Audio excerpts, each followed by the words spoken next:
شروع کرتے ہیں اللہ تعالیٰ کے پاک نام سے جو نہایت مہربان اور رحم کرنے والا ہے۔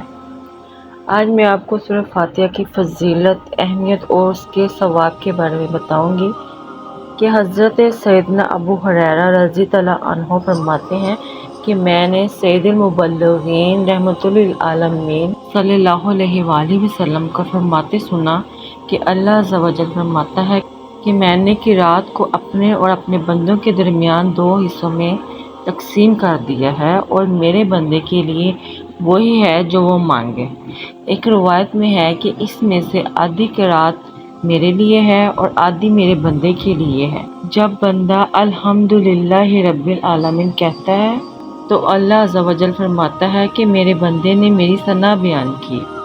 جب بندہ الرحمن الرحیم کہتا ہے تو اللہ عز و جل فرماتا ہے میرے بندے نے میری بزرگی بیان کی۔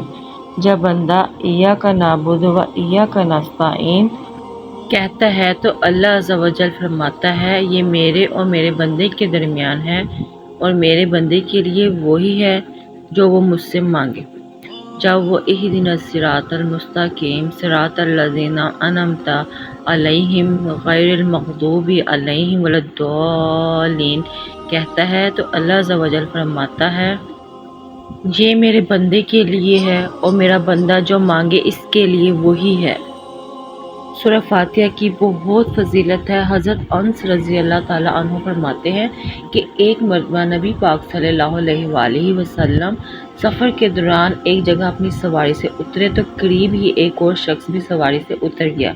رسول اللہ صلی اللہ علیہ وآلہ وسلم اس کی طرف متوجہ ہوئے اور فرمایا کیا میں تمہیں قرآن مجید کے افضل حصے کے بارے میں نہ بتاؤں؟ اس نے عرض کی یا رسول اللہ صلی اللہ علیہ وآلہ وسلم ضرور بتائیے۔ تو آپ صلی اللہ علیہ وآلہ وسلم نے سورہ فاتحہ کی تلاوت فرمائی۔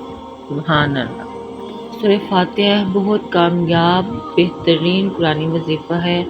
صحت کے لیے، اولاد کے لیے، ہر قسم کی پریشانی کے لیے، رزق کے لیے، ہر طرح کا بہترین قرآنی وظیفہ ہے۔ سورہ فاتحہ کا بہترین آزمودہ مجرب عمل یہ ہے کہ اچھی طرح وضو کر کے خلوت میں یعنی تنہائی میں 2 رکعت صلاۃ الحاجت پڑھیں، پھر کھڑے ہو کر 11 مرتبہ درود شریف پڑھیں، پھر 41 بار سورہ فاتحہ الحمد شریف پڑھیں۔